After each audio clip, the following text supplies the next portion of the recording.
Are you looking for more out of your life? Do you need ideas on how to start new businesses and how to move forward in your own personal life? Well, guess what? You have come to the right radio show. At You Can Overcome Anything podcast show, you will learn and hear from many people from all walks of life who are sharing their challenges, their stories, the habits, and the mind shifts they had to overcome to become who they are today. On top, you will get a chance to connect and see how you can overcome anything by networking and learning about your next move through this radio show. I present to you our great speakers at You Can Overcome Anything podcast show with your host, Cesar Espino.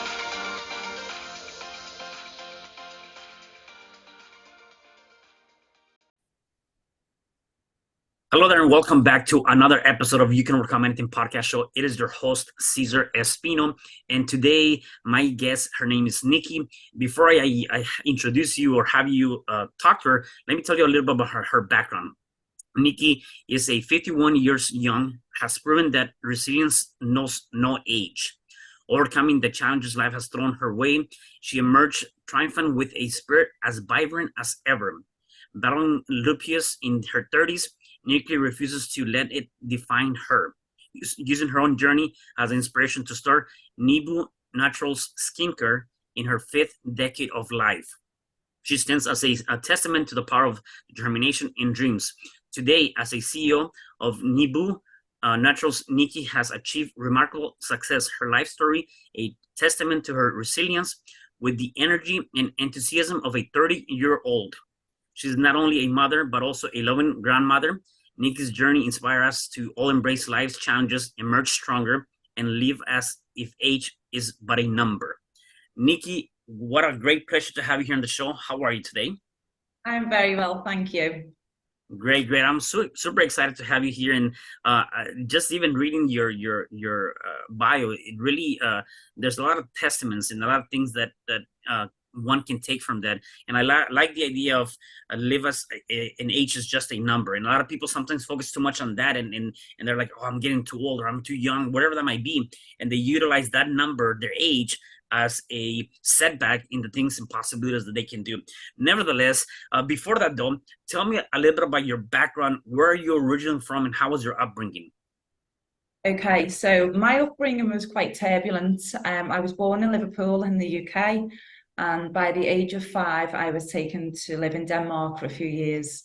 And my parents' relationship was quite turbulent, there was a lot of violence in there. So I grew up with fear of men and lacking that feeling of protection, which in turn, as a young adult, led me to on a quest to find, the guy who was going to save me and protect me, and made a couple of mistakes with choice in men, but through a 15-20 years spiritual journey, I've worked alongside plant medicine and various healing modalities.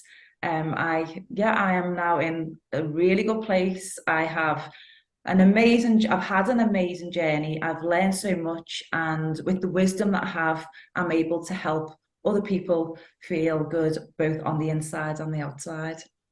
So one of the things that I always talk about, and it's interesting, right?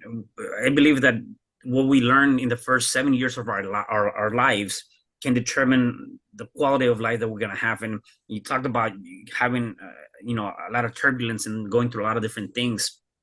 Do you recall, or going back to that age when you were going through that, what were some probably major things that you went through then that have shaped who you are now? Okay, so I can remember, as far back as the age of 3, and being fearful Mm-hmm. of the wrong thing, and being smacked and being shouted at, and that led to me being fearful of speaking up as an adult. I was frightened to ask a question. I was frightened to ask for love.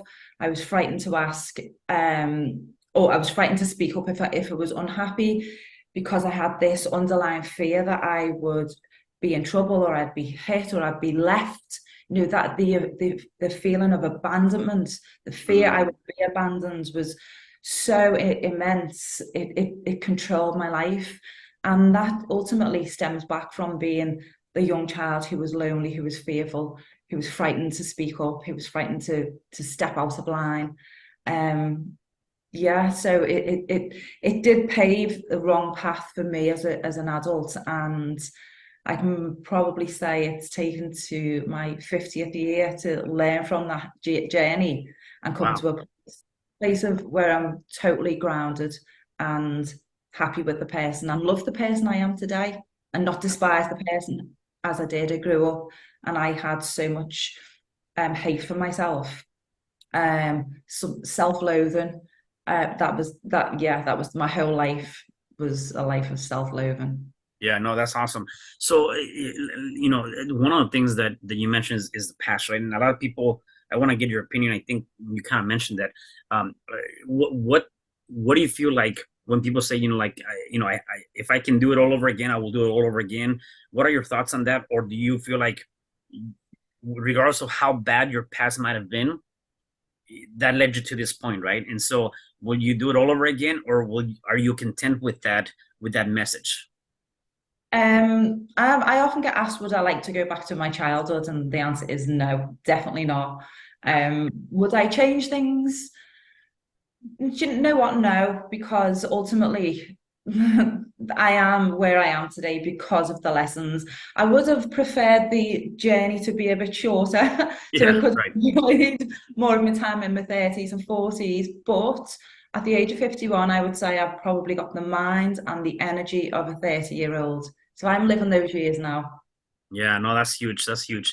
So let's talk about that. Obviously, there was a lot of things that happened between, let's just say even when you became an adult to up to this age, and as you mentioned, you've went through so many different things, and for you being able to face challenges and life challenges of overcoming the belief that you deserve love and success, and really releasing all of that, and the idea of needing a man to be able to get ahead and survive in life, right?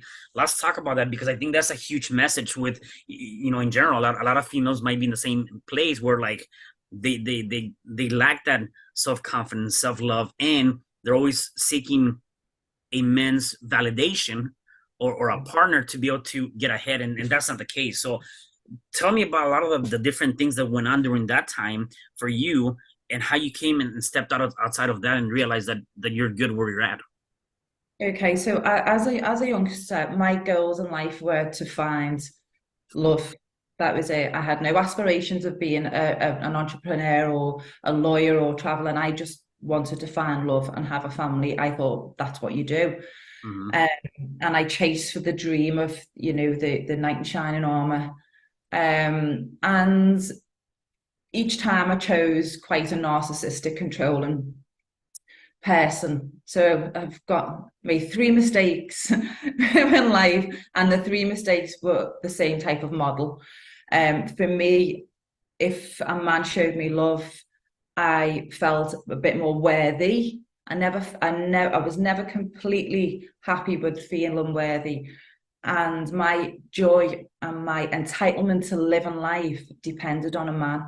And I could never see how myself or a woman could make a success of herself without a man. It just wasn't. I didn't feel like I was capable of doing that. And then as time evolved, and I watched friends who became independent women, that actually made me feel worse about myself because I was just a wife and a mother. I was frightened to go down the career path in case I messed up. So ultimately, I became financially dependent on a man and emotionally dependent on a man. So that just crushed me, crushed my self-esteem. And then you feel like the man has got the control, the types of man I chose. Mm-hmm. But through the journey, I I began to do some types of healing with yoga, meditation, mindfulness. And it's through that path of spirituality that I started 20 years ago, more so the last 6 years, has helped me grow and believe that I have the power to look after me. I don't need a man to help me survive. I'd like one and I'd like a companion, but I don't emotionally need a man anymore, and I don't financially need or want a man anymore. Yeah. Um, and I feel in such a powerful position. However, that step was not an easy step to make, but it's so doable. If women could just, in my position, could just take the time to speak to the right people, to believe in themselves, we all have the power within us to create the life we want, not the Mhm. life we think we need. Yeah, I love that. And definitely you made a good point too. I mean, at the end of the day, we were always uh, looking for that life that we think we want, and in reality that's not the case, right? And so when you start realizing that, that's huge. And even, to the idea of you said it right, like I don't need a man. And one of the things that I always tell people is like, men or women, I mean, men or women, doesn't really matter. If you're here to subtract from me instead of adding to my life, then I don't need you, right? And so really that's the idea too, is like, am I in a relationship with somebody because they're adding to my life, or because they're subtracting to my life? Because even in your case, like when you were going through all of that, again, you're dependent emotionally, physically, financially, all of these things. And so in reality, that person or those people were subtracting from you that energy, right? Because you're really dependent on them. You guys were not growing together, right? And so that's the other thing too that we got to be able to look at, is how can we grow together as a couple? And are you really adding to my life? And am I adding to your life too? It goes both ways, right?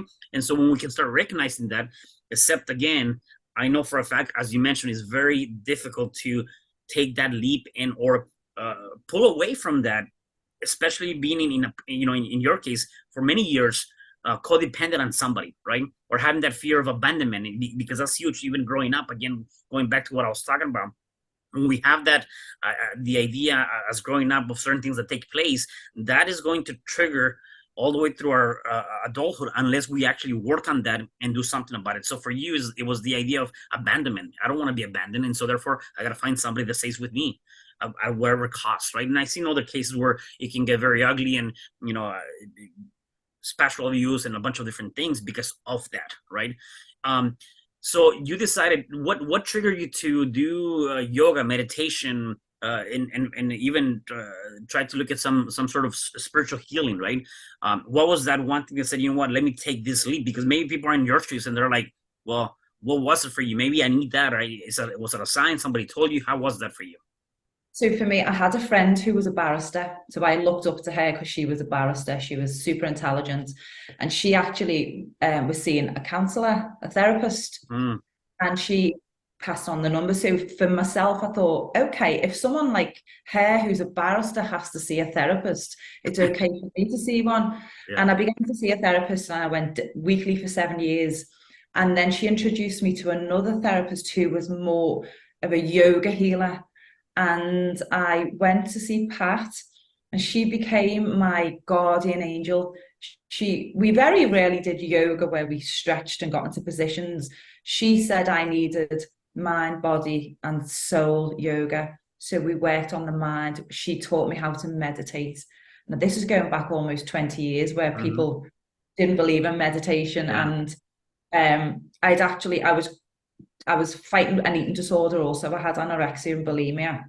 Mm, Around the time I'd come across Paul McKenna, and part of his program was to listen to a CD at the time of it was a hypnotherapy CD, but it was about mindfulness, and it was very, very similar to yoga, or the meditation and yoga I was doing with Pat. And from there, you just meet. Once your energy field is open, you meet along the way. You meet the right people, and that led me to being introduced to plant medicine about 4 years ago. I'd never heard of ayahuasca or San Pedro, and through the health community I'm involved in, somebody asked me, had I heard of it, and it was a great healing modality. And I then went on that route of healing with plant medicine. oh, that's huge. I love that. And I love the mission you're in right now, right? and here's what I have for my notes, and this is something that I also want to elaborate a little bit more. Your mission is to empower women and men, enabling them to not only enhance their self-esteem and appearance, but also to embrace their inner strength, seize the opportunities life offers, and fully embrace the present moment because life really is short, right? So tell me about your mission and tell me about how you're doing that so that we can learn more about it. So I own a skincare company. I created a natural skincare company 4 years ago. After being diagnosed with lupus many years ago, it was just a hobby of mine that turned into a business. And what I learned is how applying skincare and how it can change your skin and it makes you feel powerful.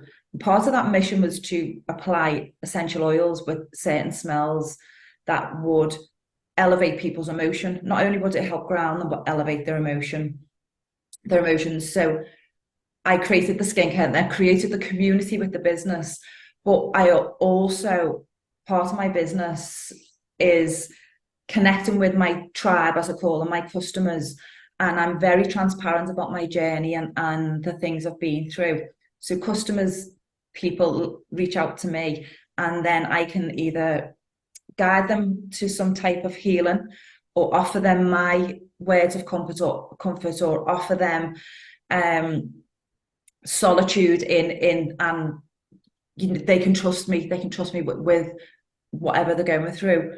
The goal for me is to create a transitional place for women, especially like myself, who were used to a lifestyle that was very luxurious, and the fear of leaving that luxury lifestyle and the first class flights and whatever to go to nothing or less, a lot less, is very scary. So my mission is to create a transitional place where men or women who want to escape from that type of lifestyle, to create their own, build their own life, to give them a safe space to stay and build their self-esteem, but somewhere where there's a nice bathroom and a nice kitchen and a nice bed to sleep in. And it's not all about people who've come from luxury lifestyles. This is for everyone. I want to offer this safe space for everyone. While I'm working towards creating that place, I offer my healing, my expertise, the circle of people that I have that I know can help these people. That is, so sorry. That is, gosh, I'm so sorry. Yeah, that's my mission.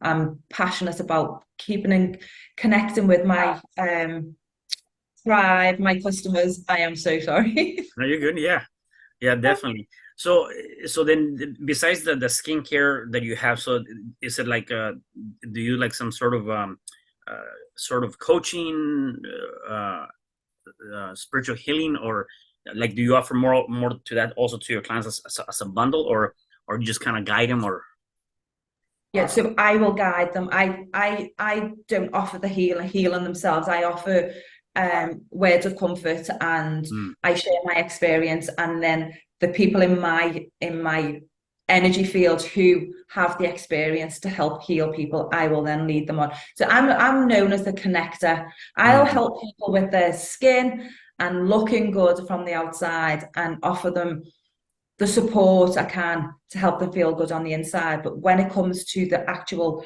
healing and needing the professional people in the spiritual world or the healing world, I will then put them onto the right people. got it. No, I love that. I love that. So talk about age is just a number, right? Let's talk about that idea. Tell me your perspective on that, because again, I've often hear that a lot, right? I hear that a lot where people, because of their age, and sometimes I find myself saying that too myself. I'm like, man, I'm getting to this number, and I'm like, and so sometimes I find myself saying the same thing without realizing that really it is just a number, right? And It is. and at the end of the day, it's how you feel, and also I also believe what have you done in that number of years of your life, because let's be real, you can be 5 years can pass and you didn't do anything because you were sitting on the couch watching TV. You just let 5 years of your life go to waste, right? Or in those 5 years, you have a different person that was working to get better, 1% better, did all these different activities, maybe saw the world in different places and things like that. So there's definitely a difference between that.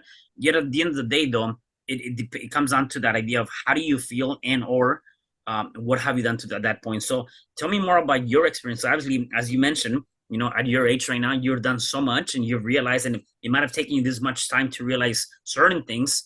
Nevertheless, it's not too late, right?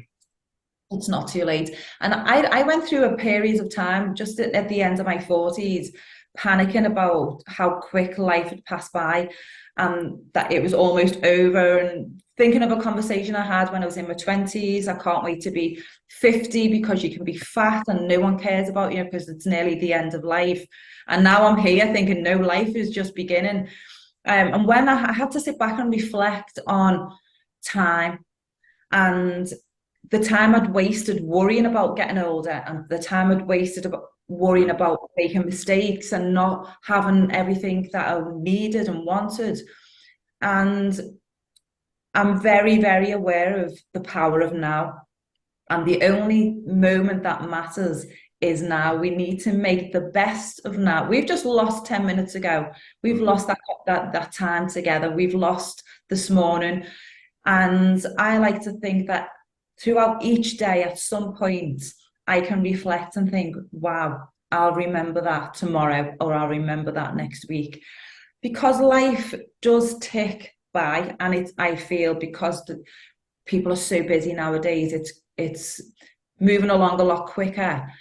But age-wise, I don't feel any different internally to how I felt in my 30s. In fact, I'm a lot healthier.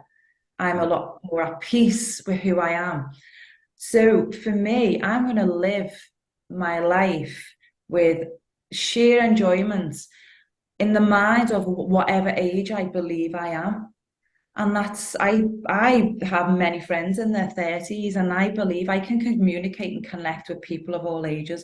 I quite like 30s, so I'm staying in my 30s, and Yeah. I'm going to just power through the rest of my life with that attitude. And also, it's a holistic approach. So we need to be mindful of the food we eat, the toxins we put on our body, the thoughts we have, the TV people watch, or the things we read, because that's toxic too. We absorb this, and do our best to just absorb positivity. And when we are faced with negativity or challenges, because we are, and I've had to face challenges this week, instead of going into the fight or flight, oh my gosh, it's over, life's so tough, life's so tough, change the conversation, change the language, and say, right this moment, what can I do to fix this? And if I can't do anything right now, just be grateful that I can breathe. Be grateful. I had to be grateful last night that I'm healthy enough to get into the shower alone, wash my hair, and I can run down the stairs, and just find gratitude in what we have. One of the best books I ever read back in my 20s was a book by John Gray, Dr. John Gray, who wrote Men Are From Mars, Women Are From Venus. But it was another book, and it was called How to Get What You Want and Want What You Have. And we spend so much time worrying about what we don't have. We forget to appreciate what we actually do have. And that's been such a powerful book. That's really played a huge part in my life. And I've had to have a reminder, periodically, to embrace that, be grateful, and look at the things we've got now. And that includes time. I'm 51, but I've got at least 40 years left. But I think of what I've done in the previous 40 years. Oh my God, my 40-year future is going to be amazing, because I'm going to have the knowledge, the wisdom of the mistakes I've made. Yeah. I'm embracing it all. No, And yeah. No, I like that, because again, and I like that way you position that. Is like, if I look back what I did 40 years ago, it went into my next 40 because I'm gonna make it better, right? And so I think when you start looking at it from that perspective, and you said it right. Also, it's like it's your mind. And I was gonna ask you, like, what are some things you're doing? I said, again, you just mentioned that your mind is huge on that. You have more knowledge, And also the things you're watching, you're reading, you're listening to, the things that you're doing, who you are associating yourself with. I mean, there's a lot of different things that you have to make happen for you to have a better life, right? I always tell people that, for those that are watching this show, if you're watching this today, if you're listening to us right now, that means that whether it's God, the universe, or whatever you believe in, is not done with you and is giving you the opportunity to do something bigger and greater. There's something bigger and greater for you to come. You just got to find that. Because a lot of people, let's be honest, you said life is too short. A lot of people didn't make it today. They were here yesterday and they didn't make it today, right? And so we got to be grateful for that. And the idea of being grateful beyond just the things that we don't have, let's be grateful for the things that we do have. The fact that I can listen, I can watch, I can get up, I can eat, all these different things is like, that's a blessing by itself. So I love that for sure. Yeah. What are some things that you do right now? Like, are there any daily habits, rituals, things that you do on a day-to-day basis? Yeah. So the first thing I do when I wake up of a morning, I'm a morning person, so I'll wake between 5 and 6 a.m. I have 20 minutes doing Dr. Joe Dispenza meditation. Mm-hmm. Most mornings I do that. And then I will do 20 press-ups, 20 dips, 20 squats. That's my exercise done for the day. And then my morning coffee ritual is I love bulletproof coffee. I've drank it for the last 11 years, and that's a ritual for me. So I make sure my phone goes off during the night, and I do my best not to switch my phone on until I've been downstairs, made a coffee, and enjoyed the ritual of my coffee. And whether I put a bit of meditation music on in the background, 10 minutes, then I turn the phone on, and that's when life starts, bum, bum, bum, with all the messages. But that's every day I try to do the Joe Dispenza. Then I'll take time out, and I'm a fan of ice water therapy. So I'll go to the local beach and we'll do cold water therapy, or I'll jump in the Lumi in the garden. And we do a lot of breath work. I get together once or twice a month and do breath work, which I find I've worked in the jungle with ayahuasca, and I've done breath work, and I think breath work can be as powerful if you know how to work and set your intention. And that's a healing modality that's free. Yeah. And I think it's so important to educate people on our own internal power, the power of the mind, the power of the breath. So I like to incorporate as much as possible of free healing, because it's a tough world nowadays with the cost of living. And I can say I go off and do this and I go off and do that, and that costs money for some people. I like to highlight the things that are free, and that's walking in nature, touching the trees, touching the plants, breathe in the air, switch your phone off, put your feet in the sea if you can, walk on the beach, cold water, things that don't cost a lot of money, just our time. And our time is valuable. People need to put a price on their time, because that's all we actually have is time. Yeah, no, that's huge. And at birth, we were given something that perhaps one of the most powerful things that we can get at birth, and it was at no extra cost. It was literally free, except people underutilize that, and that's our brain, right? Our mind. And so that's one of the most powerful things that we have. Yet again, I think people, when they know that they have something, it's like any business or any program, right? When you're given something for free, people tend to believe that there's no value, and therefore they don't utilize it, and or they sign up except they don't follow through, right? And when they say, well, here, buy my $50,000 program, now they pay attention because they put a price tag. Except again, our mind is so powerful, and it came to us at no cost, yet it's so underutilized. Absolutely. And if we tap into our minds, we can literally create anything. I think if we can control our mind, and our mind can be our best friend and it can be our worst enemy. So we need to dance the happy dance with our mind, and then life can really, really be fulfilling. And it's about belief, believe in the person you are, and community. I'm a really strong believer in community, choosing the right community of people, controlling your mind, and loving you. We are the most important person in our life, not your husband, not your children, not your cat, not your dog. I'm the most important person in my life. And it's taken me a long, long time to realize that. Yeah, for sure. At which point did you, because I believe doing daily habits, rituals are so critical. I guess two questions. Number one, have you been doing them all your life, or at which point did you say, you know what, I have to do them, right? And then how important is that for somebody to like, even looking at it right now, right? Like, age is just a number. So how important is it for us to create things like that, those kind of disciplines on our daily lives? I think for me, I've implemented this periodically over the years. Hmm.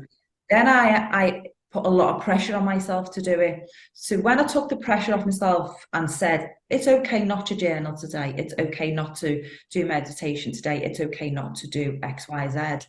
Once the pressure is off, you quite enjoy doing it. And I think if you just implement one thing into your life, don't cut something out because that's punishment. So, Hmm. don't cut out smoking.